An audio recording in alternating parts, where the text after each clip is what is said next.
Feels good. Check. We the topic of discussion.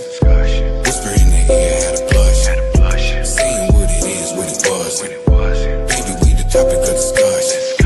Do you want to roll with a boss? You don't gotta worry about the cost. I'm high up, baby, I'm a star. I'm highly up, baby, I'm in charge. Good evening, guys, and welcome to Crossroads in Boxing with myself, CJ Spate, my main man, Eric EIF. We are here on behalf of IBH North. We're excited. Yep. We're raring to go. You good, man? Yeah, I'm good. A few fights I watched this weekend. It was a busy weekend for myself, as you know. But before we get into it, we'll just go to the D-Rock clothing promo code from iBoxingHub.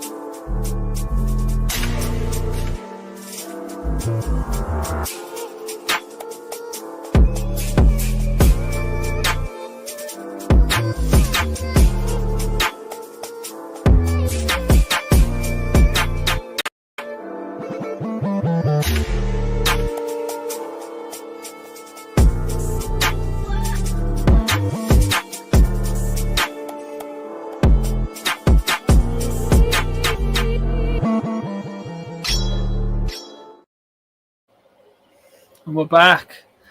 Guys, thank you for tuning in. We have it's been a great weekend for us as IBH North lads, the Crossroads team. Eric himself, besides watching a great card of boxing, has had a pretty busy weekend. He got engaged to his lovely missus. We're all proud of you, mate. Well done, mate. Congratulations. I appreciate it. Yeah, thank you.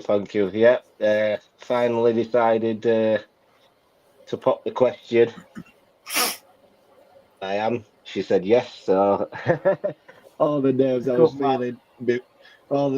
feeling beforehand. Yeah, it was worth it. It was certainly worth it.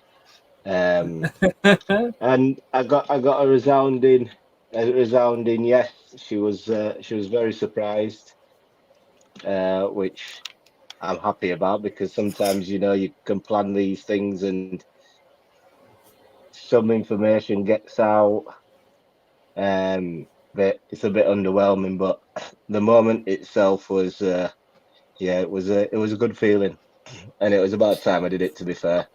For those who don't know, we have. Go on, mate. Sorry, you finish off. Go on. No, go on. Now, Eric hid the ring in a chicken nugget and gave it to her in McDonald's. It was really special. Oh, there you go. He's put his photo up there, guys. This was the moment. And she said yes, so I'm buzzing. I'm absolutely buzzing. We've got our second child, third between all of us, due next month. But if he's up like his brother, he'll be early. So we're on standby at the moment. Exciting, man. We're on standby. Exciting. I'm very excited. Yeah, a lot going on. Back to boxing. That's enough about me. Back to boxing. Let's go. There's so much going on in boxing. The boxing rumours, the rumour mill. But we'll start off as we normally do. We'll start off with a card. Obviously, we touched on it ourselves, didn't we? Last week, Rafferty versus Chamberlain event, main event. But I didn't manage to card. I know you catch more fights than I did. The fight I want to talk about, which I caught, was Charlie Senior. This was his second fight. I remember watching his debut a few months ago. I mentioned him on our show, saying that he's one I'm excited to watch again. His hand speed, his shot selection. He's a switch hitter, and he switches really well, seamlessly switches as well. Information I didn't know, he was actually born in Yorkshire, so it must have been the intuition that told me to keep an eye on him. But he had a very good performance for his second performance. He had a tough journeyman in there with him, who was in there to not just survive. He had a guy in there who was giving, who was doing his best. He was trying to give in there. He landed his shots. He certainly landed some big shots. But see, Charlie Senior, I think he held on really well.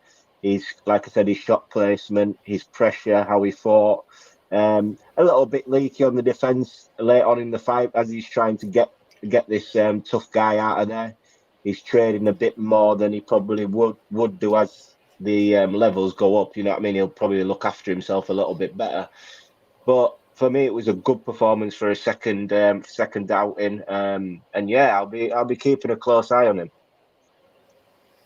And as he's stepping up, mate, it is really important that you do get these tests in. Like you just said there, the journeyman actually doing his job, not being a pushover, not being bullied around the ring.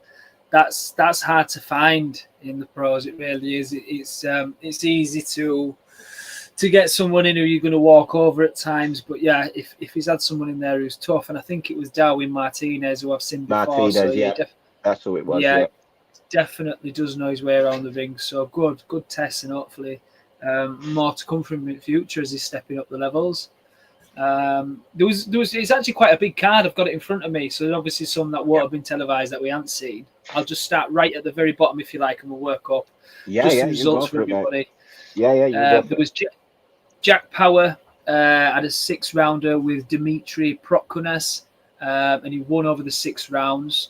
Lewis Richardson, again a 6-rounder with Artem Spatar. I think that's right, Spatar. If anyone's Eastern European, I do apologise. Again, a win over the 6. This spelling here, man. I'm going to say that this is Ewan Lavin. Again, 6-rounder, won over the 6 against Dimitri Atrokau. Stephen Clark, again a 6-round win over Joe Hardy. Is that Joe Hardy, the farmer boy? Yeah, I'm guessing so. Yeah, I didn't realize he was fighting. Yeah, I'm guessing so. Yeah.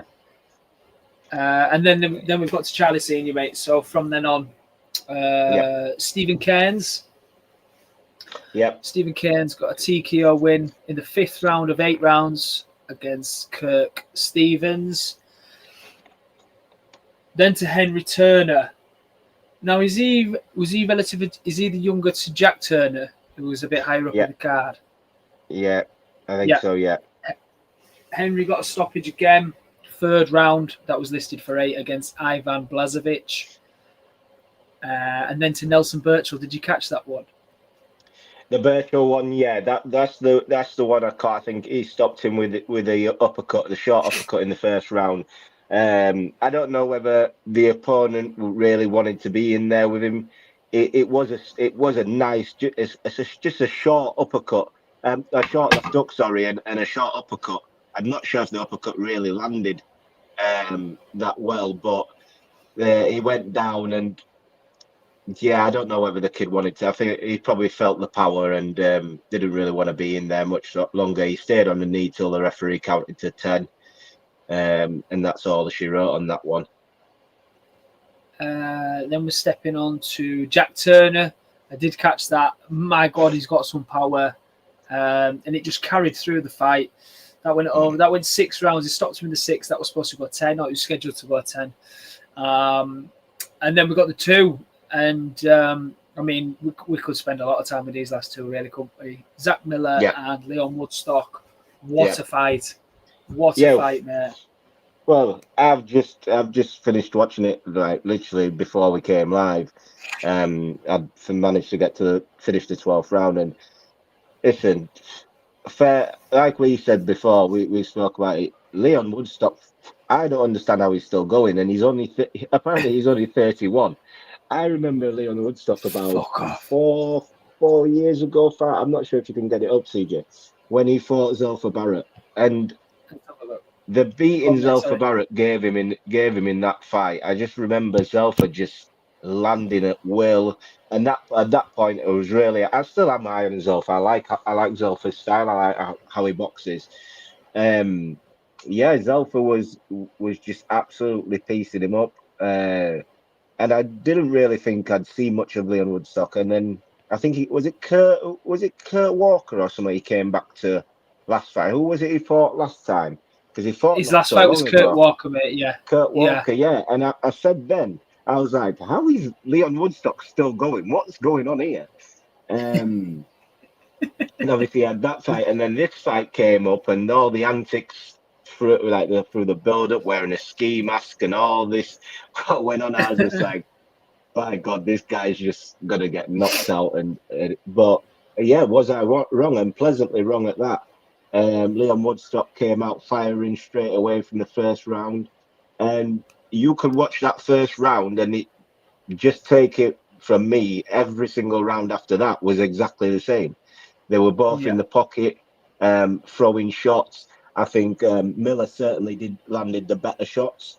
I think when he gave himself a little bit of space, his jab worked really well.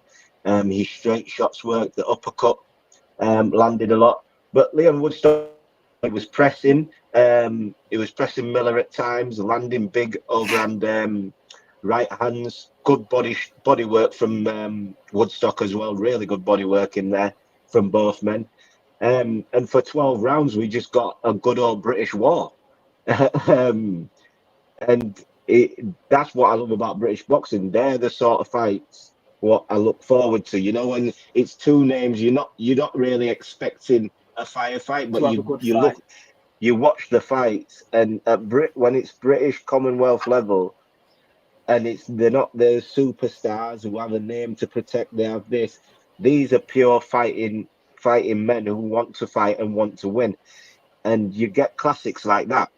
And obviously we're going to get to the main event, but this just started off the card exactly how you'd want it. I love knockouts, don't get me wrong. I like a good knockout, but a good, tough 12-round war with two fighters not giving up. No knockdowns in this fight, by the way.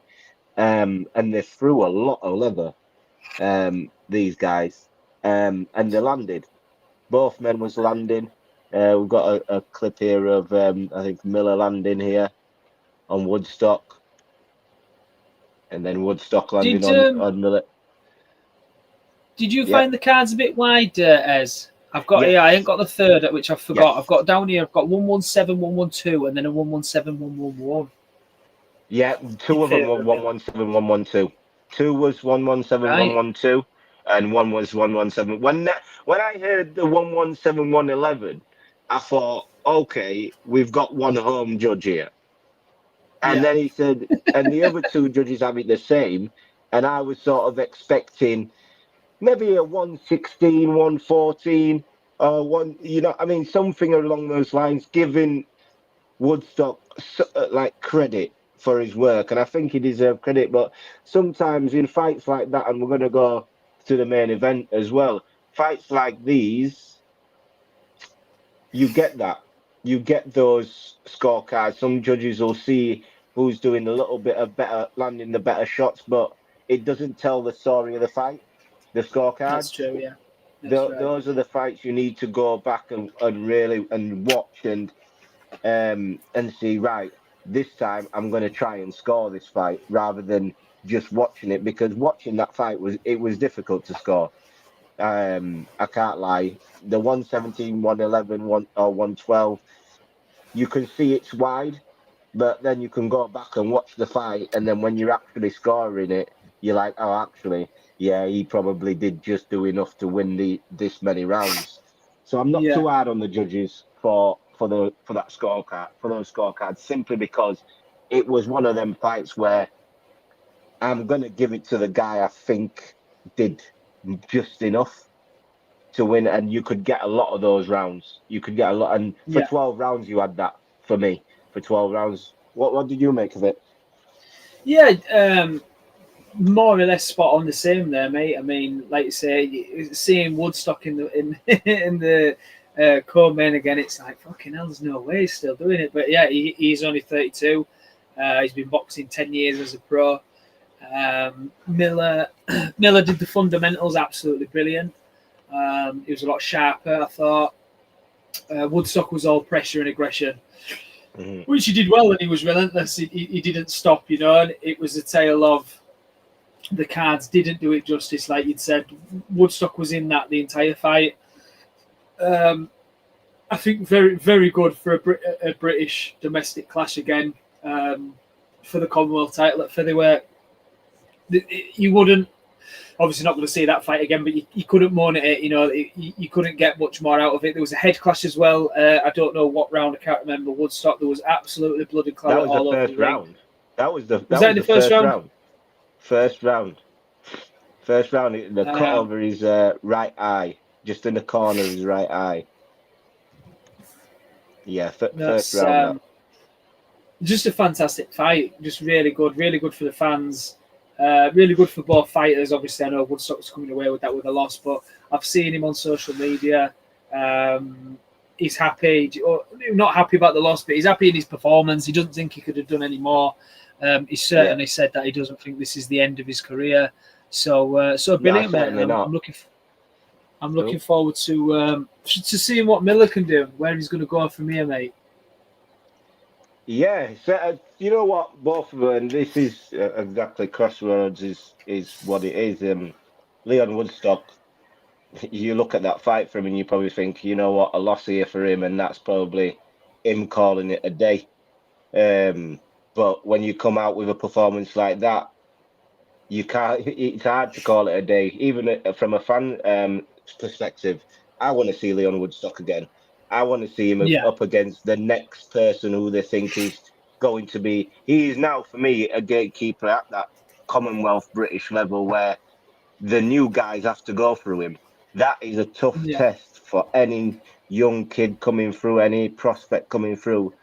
Leon Woodstock now has just earned himself basically a career now, a second career where he will get paid, because ain't nobody going in there and stopping Leon Woodstock like that. And if you do, you're probably gonna go on to probably do or be tipped to do a lot, because that for me is how he performed in there.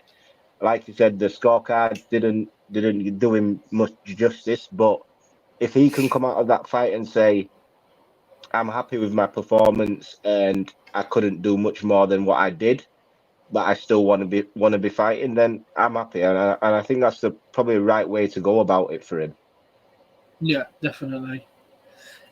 Just before we go on, then, should we do comments, Ez? Yeah. Let's get on the comments. Yeah, we've got some people in. Libster in early. I know we're reading it late, Libster. We apologise. How's life, my dudes? We're good. We're having a good time. We're missing you, Rick. Yeah. He's back Thursday. He's promised Thursday, so we're holding him to it. Rick is back Thursday. We've got the one and only Trey. Yes, big up the brothers up north. Big up to you, Trey. Big up Trey, the tremendous one. Have you ever been to Yorkshire? Yep. You need to come to Yorkshire, brother. You do. Ra, how are you doing, pal? Evening, Ra. Having my first bath this summer. Aching after hiking in Kent. Bro, you do some weird activity. Hiking in Kent? Hell no. That's like the poshest thing I've ever heard, man. We don't even have a bath, bro.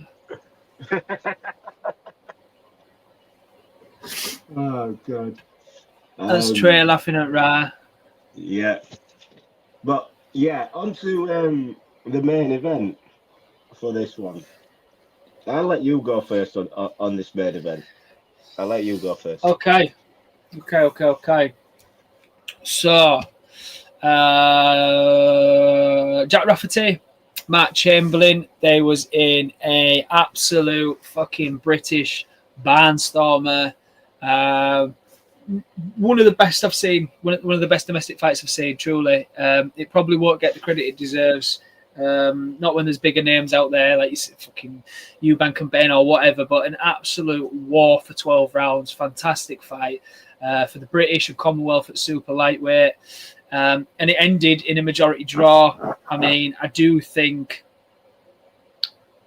that's probably right, probably fair for the night. Me and Ez have both said yesterday, when we do a watch back. So when we said we're gonna watch back close fights or decisions that maybe the public didn't think were the right way, this is definitely tipped for that, because I mean, look there you go. It's on your screen there, guys. Look at punches thrown, punches landed, power shots thrown. I mean, that is absolutely phenomenal. Fantastic.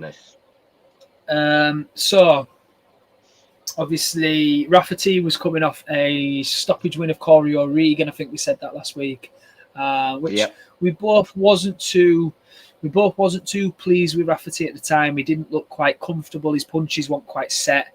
And then Chamberlain was coming off a loss, quite a shock loss down to the bookies for our own Josh Padley. So it was a big fight, a massive fight, obviously for the titles, but for both men. 114, 114, two judges scored it out, and then the other scored it outright to Chamberlain. Rafferty's support was absolutely balmy. I bet it was absolutely deafening there, you know, if he was live. Yeah. And Chamberlain started how I thought the fight was going to go. I did think Chamberlain was going to be too much for Rafferty. I really did. Like within the first 30, 40 seconds, he landed a crisp 1-2 down the pipe. Boom. Rafferty stumbled a bit, and I was like tapping Claire. I was like going, this is it. It's going to be like a round or two. And it didn't happen. So Rafferty's chin is solid. That has been proven 100%. Both men's tanks were just fucking crazy. I mean, Chamberlain looked tired like round 5 and just kept going. Rafferty never took a step back. Unbelievable, mate. Rafferty, me and Ez have rung and talked about this. Rafferty took over in the middle, like 5 to 10, 5 to 9. Yeah, 5 to 10. 5 to 10, definitely. Dominated. Not dominated, that's the wrong, but he was in charge. No, he was in charge. I think the fight was going exactly how he wanted it to go in those 6 rounds. I think, but also saying that, Chamberlain was landing some very good shots in those. Rafferty was coming forward, but he was getting hit in some of those rounds. So there's maybe 1 or 2 rounds as an argument there for Chamberlain to get it. But like you said at the top of this, like this for me, I said at the moment it finished, this was like a Macklin Moore fight for me, without knockdowns, like just an all-out British war, like from what we saw with the Leon Woodstock, and to get 2 of that kind of fight on one night is what you dream of as a promoter. As a promoter, to have 2 fights like that, especially the beginning fight of the main card, to be an absolute war, which gets everybody in the mood. Everybody there, when you're at an event and you see a war like that, you're in the mood to watch boxing. You're now in the mood to watch the rest of the fights, and then to get that at the end, obviously, like I said, with Rafferty's support, was really, really good support. But the fight for me, it was kind of, I said at the end of it, I was watching it with my missus, and I said to her, I said, this will be a draw. I said, they'll score this a draw. I said, I've got Chamberlain up by 1, but I can see this being a draw. And when they read the first scorecard to Chamberlain, and as soon as they said the other 2 judges had it the same, I was like, this is going to be 114. And it was, and I think, like you said, for the fight, it was the right decision. I think, for me, for me, the first 4 rounds, Chamberlain won. Round 1 to 4, Chamberlain was in control. He won. And then 5, 6, 7, 8, 9, and 10, Rafferty was in control. But fair play to Chamberlain, because it is hard to turn a tide against somebody like Rafferty with the engine he's got, with the chin he's got, where he seemingly was in control from round 5 onwards, to get to the end of that 10th round and have to dig in. And that's why we call it championship rounds. You dig in 11 and 12 because Chamberlain was tired. He was tired, but for some reason in round 11 and 12, he just let his hands go. He boxed really well. He moved his feet. He didn't allow Rafferty to tie him up much. He pivoted really well. His straight shots was landing. And he won the round 11 and 12, which for me he needed. He needed it to win. I felt like the 12th round, whoever won the 12th round probably won the fight for me. That's what it sort of went down to. Or Chamberlain would win it if he won it, or if Rafferty won it, it'd be a draw on my card. But I was happy with a draw at the end of that. Both men at the end of it was seemingly a little bit gutted they didn't get the result, but they both sort of gave each other recognition and said, you know what, a draw is probably fair. Both of them said that they want to run it back in Saudi. Mark Chamberlain being Turkey's favourite fighter, I don't know how he became Turkey's favourite fighter, but it's an odd one, isn't it?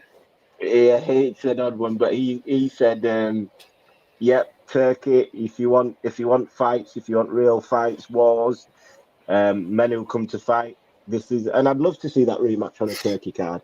I really would. I think both. I don't think you can get anything else from both men than the styles that they came off. Even with Chamberlain's boxing style, I thought he equipped himself really well. Especially against a guy who comes forward so much like Rafferty. Rafferty's engine, I don't know. That engine is crazy. He did not look tired, and he got hurt a couple of times, but his recovery was like within split second. He got hurt a few times, and I was like, especially like the first one when in the first round, in like the first 20 seconds when Chamberlain landed the 1-2. I thought, like you, I thought, here we go. This is going to be it. But then he recovered really well. Ped alert. No, I'm not saying that. Yeah. No. Listen, I don't want to put that on anyone. I said the same. Ended up being wrong when with the Rodriguez, whoever it was who fought Yafai. I said when Rico was questioning his engine and the fact that this guy's getting hit and not getting hurt and what's going on, and I was like, nah, you can't do that to fighters. You can't put that collar on fighters who hasn't tested positive for anything. And I'll stick by that. But if something ever came out, I will say I'm not surprised. But I will give that man his credit where it's due. And he listen, I can only do that until if anything comes out. But his gas tank is ridiculous, absolutely ridiculous, and his chin as well, because Chamberlain can punch. Chamberlain can bang, man. Massive. To say as well, for Chamberlain to box most of that fight, if not all of it, completely on the back foot, and still box as well as he did, fantastic. Yep. Because Rafferty has no fucking give at all. He is relentless in there. What a fight! Any time watch that back. I just wanted to comment there. Ra's last comment. Ra is one of our most. Ra's our bat signal. He's helped us out a million times, and what he doesn't know about boxing could fit on a postage stamp, I reckon. No need to run it back immediately. Let them circle back after moving on. But what would you have them do meanwhile? That's all. Because obviously that's the titles, isn't it? That's only my thoughts. Obviously, both men wanted to leave there. With I can imagine that they just want to get it back straight away. I can agree with you on that, right? If there was nothing on the line, if it wasn't for anything, but for me, it's the next step for your career.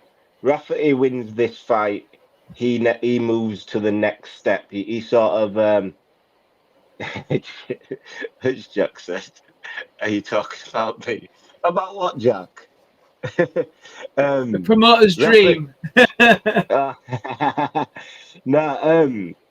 Rafferty wins a rematch. He moves to what European level. He moves that next step. Chamberlain wins that.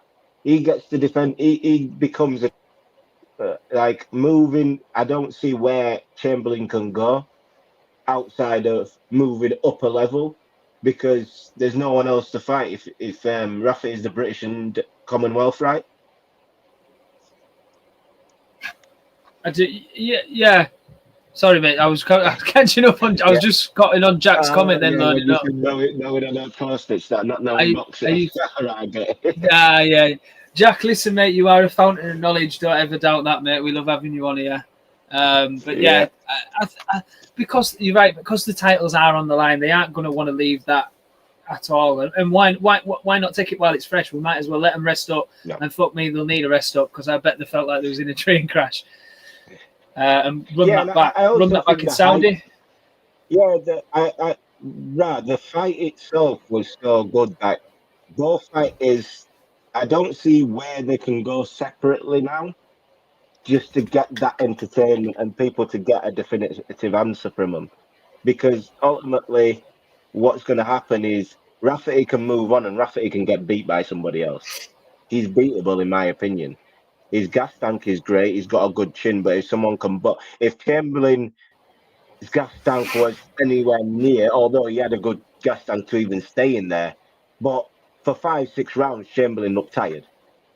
He looked gassed. He looked tired. Yeah. If someone of Chamberlain's boxing ability gets in there with Rafferty, who's got a gas tank, I think Rafferty can get beat. I think those two guys together can. One, it's a good fight for titles. Two, they can earn some money from this second fight, because now there's something to build up from. Now you've seen them in the ring with each other. Everyone will be happy to see it. Especially you put it on a stacked Saudi card, everybody will. And both men will be. It won't just be a Queensberry card. It will be a worldwide card they're on if it's a Saudi card. And for both men, I like the fight. I like the rematch. What's Jack said? I matched a lot of Rafferty's career pre-Queensberry. If they don't run it back, he should fight Azim as he beats him for me. Nah, Rafferty gets hit a lot, and I believe Adam Azim can punch. I believe Adam Azim is quick enough and he can punch.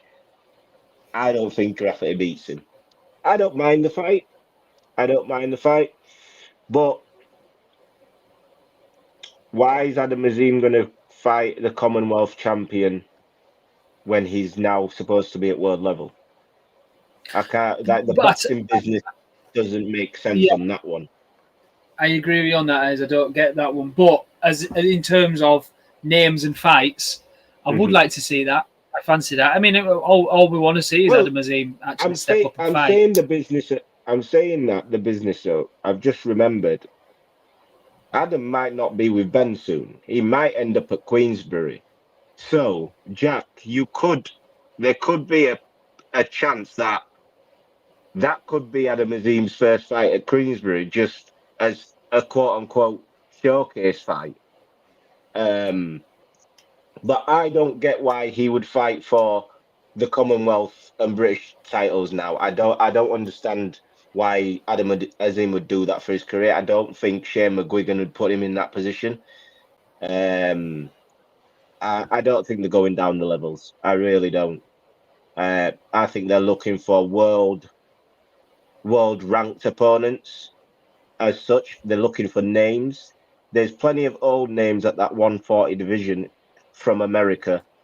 Where he's not taking as much of a risk. Where he's not taking as much of a risk, and he's going to get more. He's going to get more recognition for those names than he is if he's to get in there with Rafferty. Also, if you're right, Jack, and you think Rafferty beats him, there ain't no way Shane McGuigan puts him in that ring with him, because Dalton Smith fight ain't happened for a reason. That's all I can say. Shane's careful with him, man. I'm not saying. I mean, I believe Adam Azim potentially is the package that they're trying to sell us. It's the fact that they're not letting him fucking grow and bust out of it. That is why people are now doubting and hating. Exactly right, mate. Dalton Smith has been avoided by him. I mean, that would be a great fight, the perfect fight, really. I do think Shane wouldn't go anywhere near. I don't think Shane would go anywhere near Rafferty or Chamberlain, for that matter. No, I don't think he does. Saudi. Right, don't you start this. No, Jack says Azim gets stopped by Rafferty as Jack is ranked higher than Azim with 3 or 4 governing bodies. That's why. Listen, if you're right, there ain't no way Shane's letting him near Rafferty because Rafferty ain't got a name. Rafferty hasn't got a name. They won't see no purpose in it. And especially if it's a threat, Rafferty's going to have to do a lot more than get a draw against Chamberlain for Azim and Shane McGuigan to even look his direction. Azim ain't world level. Ain't world level. If they put him in with world level guy, the bubble will burst. I mean, that's what we're all trying to say, isn't it? Really, that's what the world wants to say. That's what I'm saying. There's quote unquote world level guys from America who he can beat. You've got Jose Ramirez, who Devin Haney's just fought, who'll probably come back down to 140, who Adam Azim can drain down to 144 and give them a little bit of money, and they'll fight him. Like, there's plenty of flat-footed fighters that Adam Azim can fight with a name. My point is, like, Rafferty hasn't got enough of a name for them to risk that because Adam Azim has been built up as this next quote-unquote star of British boxing. But the fights we're wanting to see him in, we're not seeing him in. And it kind of reminds me of the Anthony Yard story, that there were so many British fights we wanted to see him in. The Queensberry and Frank Warren moved him like the international route until they could get a big name and then cashed him out made money on a big name. Adam Azim is probably that's what's going to happen. They ain't fighting anyone British with a name or anybody British that's got any chance of beating them.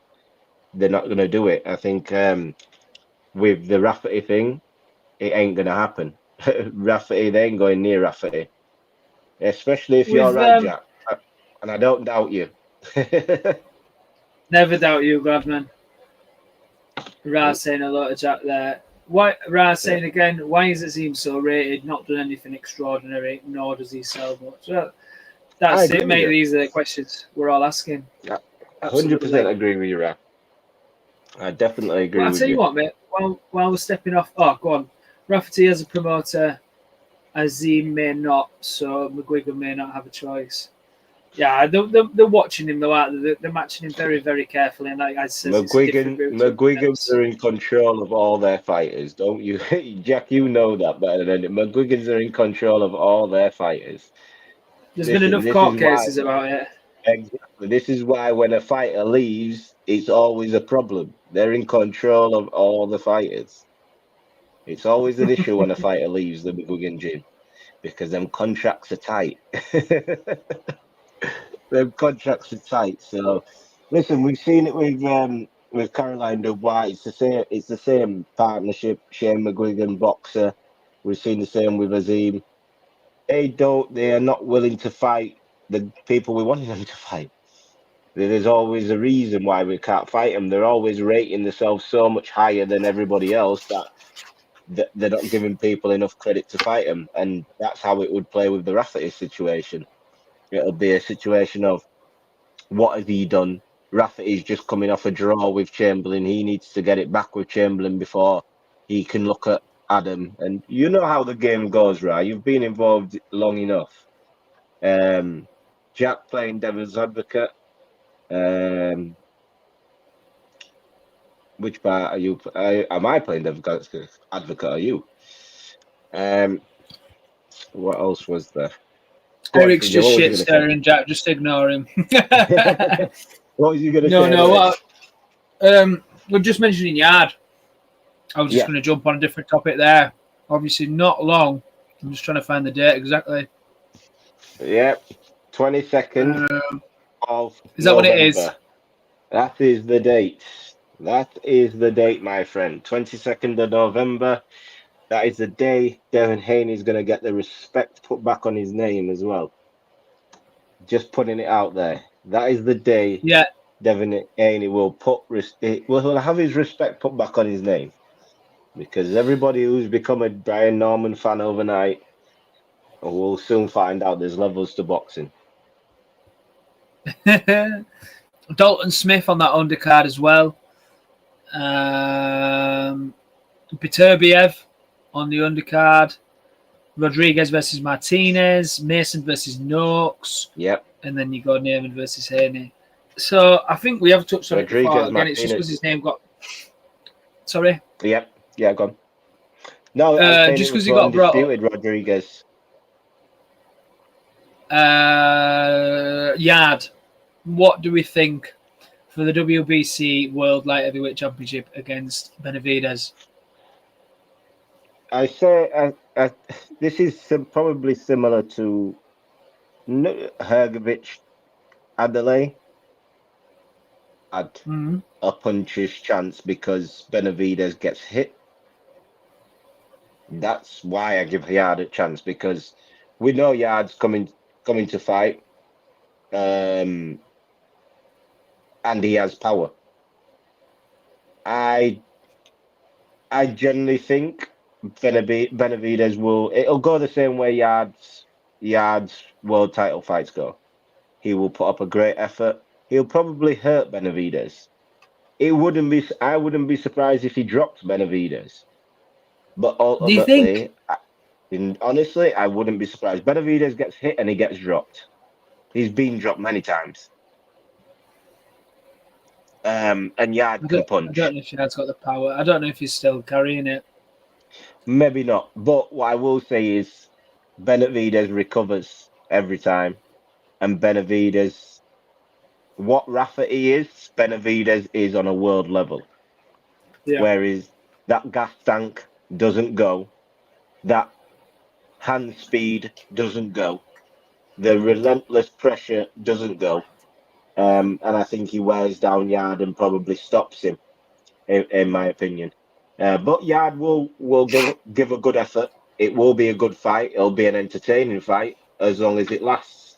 I think Yard probably gets stopped maybe 9-10. I'll be proud of Yard if he goes the 12, but I think it's going to be a stoppage from Benavidez. Let me just jump on that as Caroline Dubois versus Kirsty Hill, WBC title, get it made. Kirsty Hill is proper salt of the earth, Grimsby lass. She's brilliant. I'd love that to happen. I really would. I seen today Caroline's posted on socials. She's basically begging for sparring, begging for anyone at 60 kg who's boxed and got experience. That's what her post was today, honestly. Really? So I don't know what that was about. A bit of an odd one. You'd think a Shane McGuigan fighter, they'd have that sorted. A world champion shouldn't be out here asking for sparring like that. Surely that is strange. I thought that today. Girls queuing up to spar her. You'd think so, mate, all over the country, all over the world, really. You'd think. Yeah. Early hot take: Yard, Martinez, and Haney wins. I agree with the Martinez and Martinez. Nah, I don't think Martinez beats Rodriguez. What? Bam beats Bam? No chance. You're mad. Yeah, no. I'll tell you what, Ram.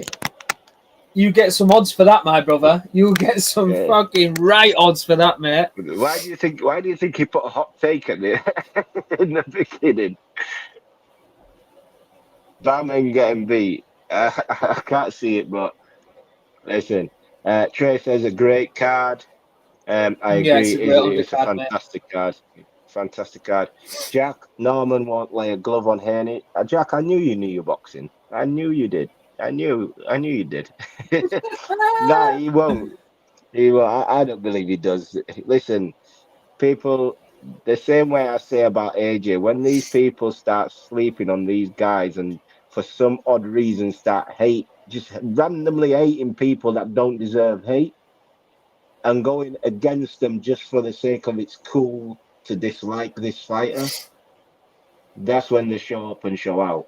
And Brian Norman, I swear on my life, I might put Devin Haney to stop him in this fight. I might put a bet on Devin Haney stopping him. Can you tell I that might Ez has put got one a on. crush on Devon? I'm just saying, I might. Listen, I'm telling you, hey, listen, we'll see. You know what? When I have that feeling, I feel like he can do it. People are sleeping on that power. I'm telling you, because he was draining himself at 135, there was no power there.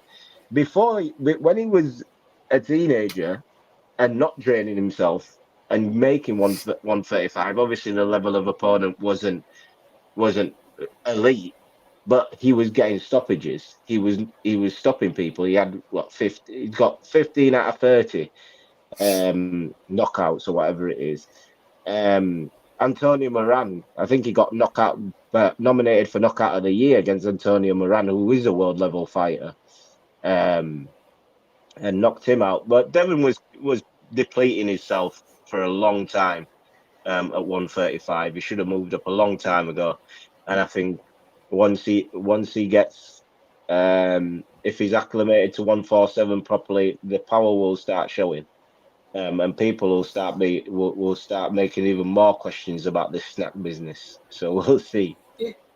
It's a shame that it sometimes takes a fighter to just have power and KOs for him to get noticed or taken more I seriously. know. Not that Haney isn't, but I do think you're right. He doesn't get the following he deserves because of the power. I mean, why does that make a difference, really? I know it's exciting to watch for us, but at the same Entertainment. time, It's entertainment, isn't it? And what annoys me is like the argument I hate having with actual boxing fans who know boxing and go, "Oh well, he's boring. When was the last time he knocked someone out? Oh, he'll only. Oh, oh well, only way he's gonna beat him is if he runs." And I'm like, well, you're not really giving. It's doing the same thing with Crawford right now. Oh, Crawford can only beat Canelo if he runs. Like, so what if he doesn't run and he wins the fight on points? the art of What boxing. you no, but what are they going to say? Like it doesn't make. You're not trying to give anybody credit. If he wins the fight on points, all they're going to say is he ran. They will turn that to, oh well, he didn't engage. He didn't engage, and it's weird when it's actually called boxing. This isn't called KOs. This isn't called knockouts. This isn't called anything else but boxing. And a fighter gets hate for actually boxing and using using the art of what we're actually doing. It's mad.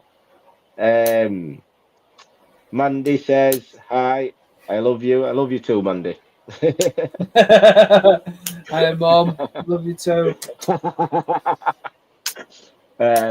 Yard will drop Benavides and then get stopped later. Yeah, Jack, we're on Good the show. same wavelength as that. We are. I feel like he could drop him. CJ doesn't think so. No, I'm But not sure. I'm not sure that power would carry through to Benavides. But again, like you said, mate, I wouldn't be shocked. Yard is a power player, and he has always done fantastic in his world title challenges. yeah, You know what I mean? He's a great fighter. Yard. He's just had a strange career, hasn't he? Really, very strange I just career. don't. I don't think he benefited from his earlier career because I think fighting British level fighters, which the fights he certainly probably would have won, would have gave him more experience Yeah, at these world levels because you're moving up in at least there's sort of a level thing. If you're picking he's number 10 in the WBO international. No one cares. Like, he's number 55 in the WBO. Who cares? Fight the fighters we know. That gains you experience because every fight you have is of a magnitude of right. Let's see, the pressure is on, the pressure is on, the pressure is on because you're fighting somebody with a name, you're fighting somebody with a fan base. You know what I mean? The yeah. pressure is When on. the eyes If are you on you. fight it, you're fighting an international fighter. You are the A side. That international fighter is coming over here with 4 fans, and that's his cornerman. Yeah, that's his cornerman. That's his cornerman. That's his trainer, his cutman, and his rapman. That's about it. You know what I mean? Like you benefit from fighting those British level fighters who have a fan base, who have a following, because when you get into that ring, you have to have that sort of mindset of I'm not I'm not the A side whether I'm supposed to win this. Let me go and win this and show them how good I am. And I felt like that's where I was more of a Buatsi fan than a Yard fan, because Buatsi was fighting those guys. Buatsi was going through the British level and showing us, oh, he can win a British title. Oh, yeah, he can win a European title. We could see that. We didn't see that with Yard. We just got the hype and the knockouts, which are great. But when you get to world level, you end up getting stopped. So, what's Trey said here? Trey says, can Haney take a punch and can Normal deal with world class operators? What I will say is, when people ask me that, I say, well, he took the punches from Ryan Garcia, didn't he? Whether he got dropped, he took the punches and got up. He also didn't get knocked out and went 12 rounds. After the fact, we know that Ryan Garcia was on PEDs. So can he take a shot from somebody who isn't on PEDs? We'll see. Because he managed to take the shot off the guy who's on PEDs. He finished the fight on his feet. And to be quite honest, he probably damn near won more rounds in that fight than Ryan did. Well, I know he won more rounds in that fight than Ryan did. I felt like he did anyway. But he got dropped multiple times. But he kept getting back up. The same thing with AJ with the Ruiz thing. He kept getting back up. I don't know why, because he was fucked. But you keep getting back up. You can't say someone can't take a punch. I'm talking about Lester Martinez. Oh, right. Yeah. Lester Martinez. Yeah. He is. I'm looking forward to seeing him. I've not seen much of Lester Martinez, so I am actually looking forward to seeing him fight. I can't say I've seen anything. He's from Bud's camp. He's from Terence Crawford's camp. Right, apparently he fights like Canelo. He's similar to Canelo fights. So I'm not sure, but I'm looking forward to seeing him fight. Benavidez asks on X for sparring for Bivol 2, in fairness. I just find that strange, though, don't you? Yeah, I find that strange. I can't imagine there's many people queuing up to go fucking spar Bivol. No. Hats off to whoever they did. I like ESJ, but ESJ should have moved up to stay. Earl Spence Jr. I was trying to figure out what you meant then. Yeah, I like Earl Spence Jr. should have moved up. Stayed at welterweight too long. Yeah, I agree. He was too big for the weight. He definitely stayed there too long, especially after the car crashes and stuff. But I still feel like I felt with Floyd versus Manny Pacquiao, no matter what time, what date, what year, what decade, that fight was always going to be won by one man. And Terence Crawford was always beating Earl Spence, in my opinion. The same way that Mayweather was always going to beat Manny. Go on. Did you think Spence was going to beat Kell Brook? No. I didn't either. I thought Brook was really going to do a number on him. Brook should have done. Brook fucked himself, in all honesty. That I can't take it away from Spence, but you could see in the first 5-6 rounds what that fight was like. Like 4 or 5 rounds in, Brook was handling Spence. Brook was boxing Spence, and then he got caught on the. Listen, your face. Once you have surgery on your face, it's gonna be weak. The rest of it's gonna be weak. So. Fair play to Earl Spence, but I did think Brook would have beat him. But yeah, I was gutted then. I was gutted that night. It wasn't a good night. That Dave Allen lost to Lenroy Thomas that night as well. Oh, for Commonwealth. Yeah, I was fuming that night. Absolutely fuming. We're buzzing. Me and my pal, I went to a Paul's house in Donny. He knows Dave as well.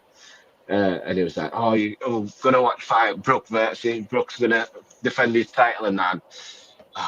Fucking so upsetting. I was so pissed off. couldn't believe it. I was like, Dave, what are you doing? Seriously, why have you chose to give your worst performance right now? But yeah, Jack says non-punchers are a matchmaker's dream. I bet they are. I bet they are. That's what kids need to do. They just need to hold off the power a little bit to get matches. Jack, here's a question. Jack, have you ever match made Serge and Boma? Just out of interest. Because I know he's a matchmaker. I know matchmakers absolutely love him. Until that stage a couple of years ago when he like sparked a couple of people out just to show he still had it to get bored off his back. Just a question for you, mate. Jack's still working. Even Jack's still working. Look, Yard versus Apple if he loses. Jack is still hard at work. I appreciate it. What we got? Ra. There's method to Tunder's management style. He's minimised long-term brain damage for Yard. Rafferty versus Chamberlain, case in point at British level. Yeah, well, listen, if that's how he wants to rationalize it, well, so be it. But you know what I mean? I want to see Rafferty versus Chamberlain 10 times over than Anthony Yard versus. Yeah, 100%. And it's not a nice like thing to think of, is it, Ra? But at the same time, it's a very short career in boxing, if done correct. And how many hundreds of thousands of boxers never reach them dizzy heights that they want to reach? So the fact of that Yard could have had some absolute special fights with some real talents, you know, Boatsi and everything. Like it'd have been a dream to see him, really, wouldn't it? The thing is though, what a lot of people don't realize when it like the difference between like British boxing and the world of boxing, it's like when you look at America, they get into boxing and you hear about them when they've got a name, and then when their career fit, they care about the money. A lot of them care about the money and fame. British boxing, you fight the fights, you're a legend regardless of, oh, has he got a Hall of Fame career? Has he got this? We remember the fights as British fans. You can pull up a name and you'll be like, yeah, I remember watching Tommy Coyle versus Daniel Bruce-Whaler at Hull Ice Arena. And I remember that fight like it was yesterday. 7 knockdowns in that fight. Absolute war. Hey, I was glued. And they're the kind of fight. But then you mentioned Tommy Coyle to anybody outside who doesn't know boxing, they'll be like, who's that? Who's that? Yeah. But that's what you're leaving when you fight those fights. When you fight, I know Bruce Whaler isn't British, but when you fight the good fights and you have wars like that, like a Chamberlain versus Rafferty, you're remembered. You're remembered, and I think British boxing, like coming up British boxing, that's what you want to be there. You want to be remembered for the great fights you've had. That for me, anyway. I certainly remember those ones. Jack says Dylan Collin went and did sparring with Beterbiev. My mate manages him. How did he get on? How did he get on, Jack? He's got some fucking cojones, I'll tell you that, mate. Yeah, and it just Jack says Spence broke my heart that night versus Brooke. Yeah, I think a lot of us was gutted for that one because Brooke was supposed to be he was supposed to be the next one, Kell Brooke. For me, and he was right on track for that. And then he just Eddie Earn saw the dollar signs and saw the headlines and they made a bad move, in my opinion. They made a bad move. What's right? Said Dylan Collins, the Frenchman with an English name. Dylan Collins. Yes, multiple times he had a war with Jeff Sanders during that time too. Jax also says, when Alex Farrell stopped him, I'm guessing we're still thinking, Thomas Hill says, iBoxingHub salute, fam. Appreciate you for tuning in, Thomas. Anything else, CJ? Because we're just hitting an hour. Wow, that's gone quick. That's gone quick, man. That's fun, man. What else do you want to touch on before we get out of here? Apart from, oh, by the way, CJ's training my little sister-in-law. CJ's is starting to train her, and she's I wish I could get the video up. Actually, it's too big. It's too big of a file to even get it up, and I can't even screen share it either. I don't think there's outcoming to admit. And do you know what? Your sister-in-law's got some absolutely great fundamentals, mate. And you can tell when you're with a fighter when some of it's natural, and she has got a lot. Sorry, excuse me, natural talent. But you've done a really good job with her, though, mate. Let me see if I can. I can get one at smaller videos on. Go on. Well, I was looking. I'll just babble on a bit while you were doing that. I'd say that Dillian White said he's not retiring at all. He's still got fights in there. I think we've sort of said that before his fight, haven't we? Where does he go if not? You know, he obviously will have got a good payday for getting in ring with Moses, because I don't think anyone wanted to do that. No. I wonder where he's going to go. Has he got anything left, guys? Who's still here? Who's still commenting? Ra, Jack, Thomas, Trey. Has Dill White got anything for anybody at all? I wouldn't even say he's a gatekeeper anymore, is he? Like, he's spent at that first round demolition job. I mean, Moses has obviously been a bit of a force to be reckoned with, but if we go from his previous fights anyway, he's got lead legs. He's not got much in the tank. He's swinging wildly. Has anyone got any ideas for him? He obviously maybe he's just here to finish off with the money. Yeah.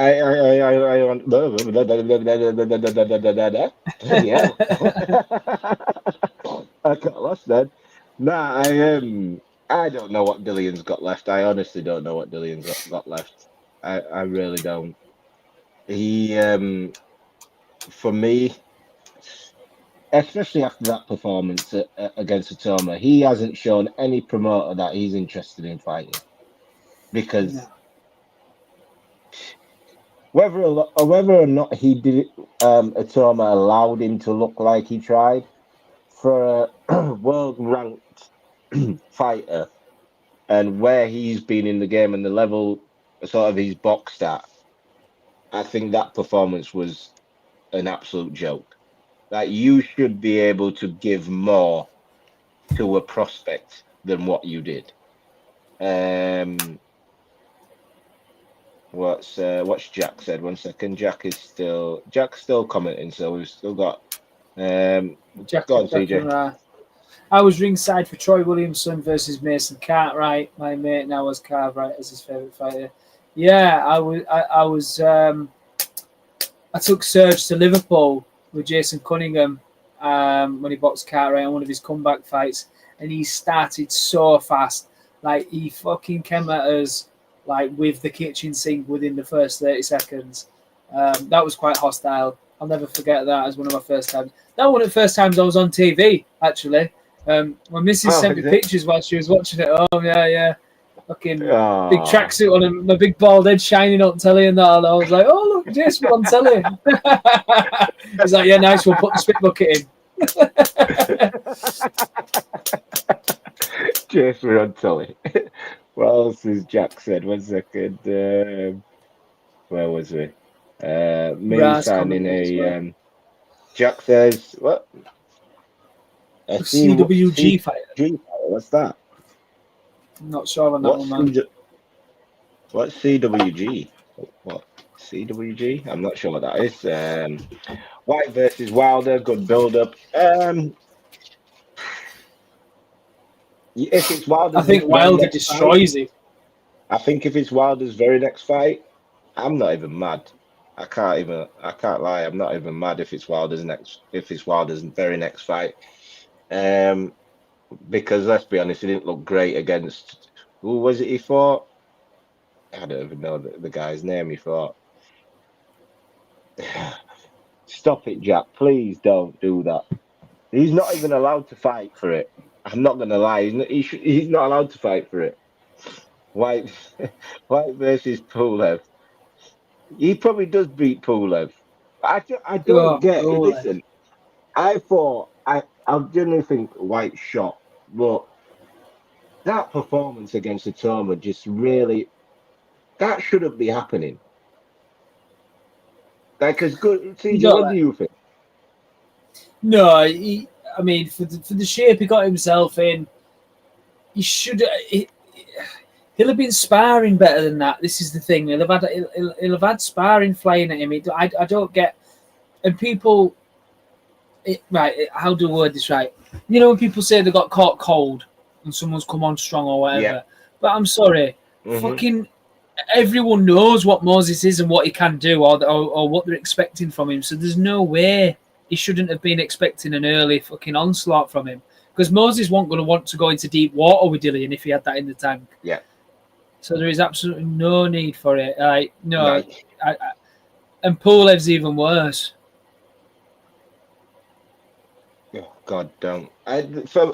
Like you said, you know what Moses brings. You know how he fights. Like you have a training camp for this. This isn't a last-minute replacement No, thing. You had a training camp for this. You know what's going to happen. Surely you got in cruiserweights in there with you to give you that speed, to give you, that little bit extra speed. Like surely you knew what was coming. Like he was going to come out of the blocks, all guns blazing.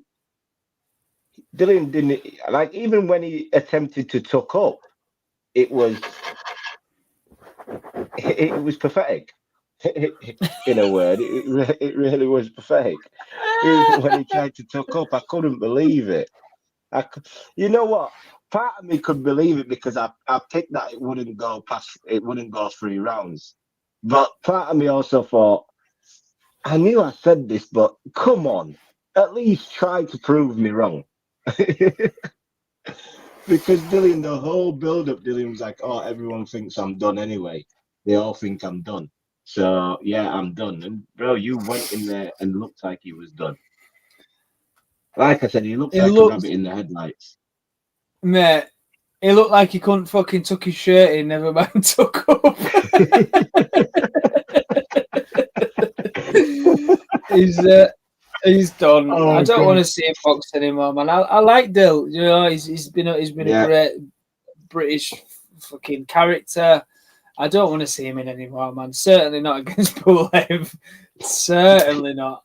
He doesn't belong to any title, any sort of. He's not even British. I don't even want to see him in against TKV, bro. I'm not interested. I'm not interested. If I never saw TKV again, it'll be too early. Whoa. Don't disrespect Jamie like that. I'm joking. Because I know I'm going to meet him one day and he's going to knock fuck out of me. Yeah, trust me. When you come to a watch party, I'm going to make sure he's there on the watch party you come to. The watch party you come to, I'm going to make sure Jamie's there. I'll be like... Shine, tell Jamie. I said, he needs to be there. Now, this video ain't loaded, man. It's taking forever to load, so... in between us was like, sorry. Oh, I just said it won't load. It came up actually. Here we go. Let me see if people can see this.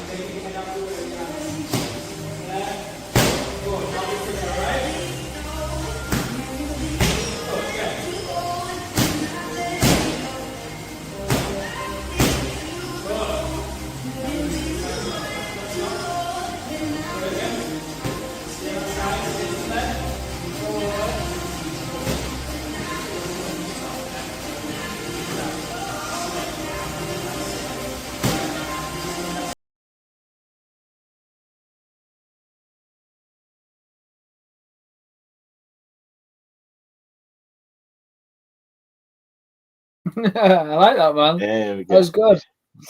Yeah, I had to clip that one. I managed to get 40 seconds, but Yeah, we've got plenty of footage. I've got to put it on Facebook actually on our page. I'll clip them up and put different clips on. But yeah, that was her first training session. Obviously, I do a little bit with her in the garden, just on the pads, what like CJ's doing. But yeah, she takes to it. She stuck to it really quickly, really well. Everything I told her, how to punch, how to throw, and that she took to it really quickly. So she seems a natural anyway. And then obviously watching her with you, bless her, how proud of her. I felt like a proud dad watching her at pads and that with you. It was good. She loves it. She keeps going. When am I next? So this week we're gonna have to get a session in at some point this week. 100%, 100%. But yeah, shout out tomorrow. Go on, mate. Sorry. No, I'm just saying she's enjoyed it. She enjoyed it. She absolutely loves it. So hopefully she carries it on and keeps going. Hopefully, mate. We need a retirement fund somewhere, don't we? Yeah, we do. Yeah, she needs to start paying rent anyway. Yo, Jack, I've got a fight for you. I said I'm the manager. CJ's the trainer. Yeah, 100%, man. We'll work out percentages as well. Who is it on the IBH team? Who's the WWE dude? That is Abbas. Is it Abbas? I'm sure it's Abbas. Who's into WWE? No, Trey is as well. Trey loves WWE. Oh, is it? I'm taking my brother-in-law. I'm taking my brother-in-law tomorrow night to Leeds Arena to watch WWE. I'm fucking well excited, man. Yeah. But mate's been. You know what? You know what I have been?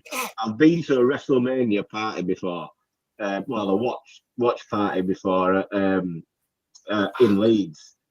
So story is, my mate was like, "Oh, we haven't got a lift to Leeds. Do you fancy coming Leeds?" I was like, "What for?" This was like a Tuesday night or Thursday night or something. Anyway, I was like, "What for?" He's like, "Oh, I'm going to watch WrestleMania." I was like, "What is he?" He's like, "No, I've bought tickets for this bar and someone's dropped out. Our driver's dropped out. Do you fancy coming?" And gives us a lift. I was like, "Oh, I've not watched wrestling like since I was a kid, really." So I was like, "You know what? Yeah, I'll go." Bro, I did not drink at all. Them lot was absolutely steaming. The whole place. I have never seen people celebrate finishing moves like it was a football stadium. It was crazy. It was absolutely mental. But what I will say is the experience just being around. Obviously, like I'm like that with boxing. You know, when you see a knockout and you're absolutely buzzing, or football where you score a goal, and to be in an environment where I didn't feel the same thing they felt, but seeing them how they reacted, I was like, you know what, yeah. I can't even be mad, because that's how I would celebrate if it's something I enjoy. So, but no, the vibe was unbelievable. It was such a laugh. Everyone was just there for a good time. But yeah, that was my WrestleMania story anyway, or wrestling story. I can't wait, mate. I'm so buzzing for it. I'm so buzzing. Yeah, well, you can tell us about it next week. That'll be our review. We'll do a review of wrestling. No, you know what? What Jack said, Jack Gladman's boxing invasion needs a shout out. Jack Gladman boxing, you do need a shout out. Actually, Jack, you are a gentleman. I have contacted Jack in the past couple of weeks for some help with a fighter I know and stuff, and Jack's give me really good advice, really, and been forthcoming and with help and everything. So, Jack, I do appreciate you for that, mate. You certainly are, and you need to jump on more often. Actually, I'm gonna have to start sending you the link when we're on as well, so you can jump on as well when you're free, mate. Even if it is for like 10-15 minutes. You're more than welcome to jump on. Right, you know the drill. You're the same as well. Your family over here, so that link is always there for you. But we are going to start doing some open panels as well, where we do a show where we'll get any boxing fan who wants to talk, anyone just jump on and we'll have a conversation, join the conversation with myself and CJ.